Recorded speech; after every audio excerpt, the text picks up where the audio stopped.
Hey, what's going on, guys? Hey, I wanted to do a quick micro post, kind of a micro podcast, I guess, if you will. I got such great response from the last one I did. I thought I would do another one.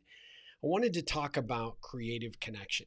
And this is something that has been really top of mind because I've had a few people that have asked, hey, look, I've lost touch with a few important people within my network, and I feel a little bit resistant in terms of going out and trying to connect with them now after so much time has passed.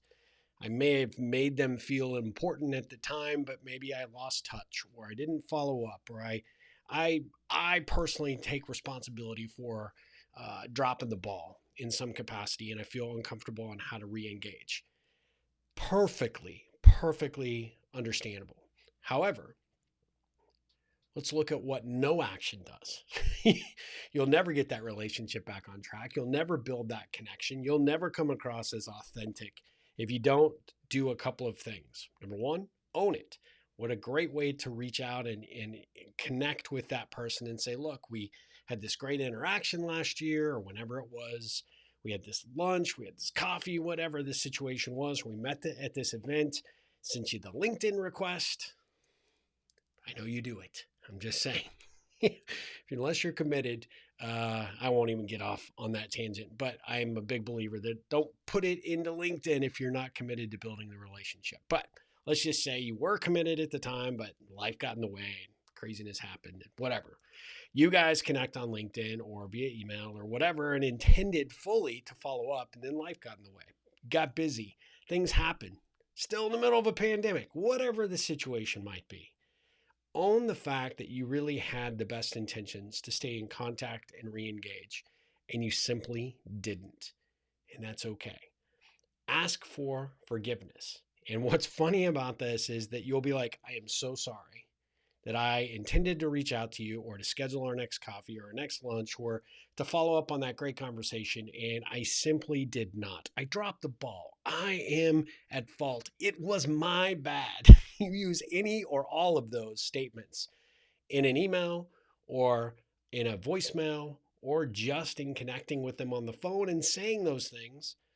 And I'd like to correct the error of my ways. I'd like to pick that back up if you'd be so inclined. If you would forgive me for my misstep, a couple of things will happen. Number one, you'll stand out. Number two, you're going to get their attention because nobody ever does this, right? And number three, it actually is a great way for you to start to put the intention into action and to let that person know that you are going to not do that again, or at least try not to do that again, that you have come back around full circle so that you can, uh, you know, correct the error of your ways, my friend, and get this thing back on track. Get this relationship a building, get this connection a happening, and keep digging and learning and exploring where this potential interaction can go.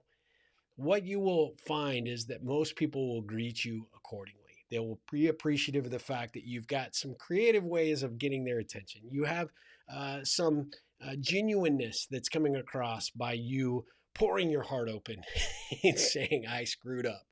And really, at the end of the day, it's going to be a way for you to actually engage them and really maybe accelerate that relationship building approach, because at the end of the day, who doesn't want to get together with somebody who is so creative and kind and genuine and self-effacing?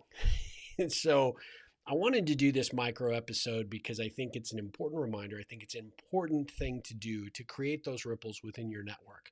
Identify who those individuals are, who those people are that you originally brought in, and you're like, that is somebody I need to know, I can learn from, I can experience life or business together.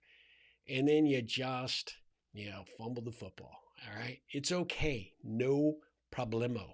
All right. All I can say is stay focused, take a little bit of courage, and re engage and connect with them and do it. And you will be surprised at how positively that will be responded to. So I hope this little micro podcast episode is beneficial, it's actionable, and it encourages you to get off the couch and get into action and start re-engaging and connecting with the people you've already identified as somebody you want to know. You just maybe needed this little nudge to get it going. All right. Let me know how it goes. I'd be very, very curious. Until next time, my friends, go out there, make a difference in the world, make a difference in someone's life, make a difference in your own life, and as always, ripple on.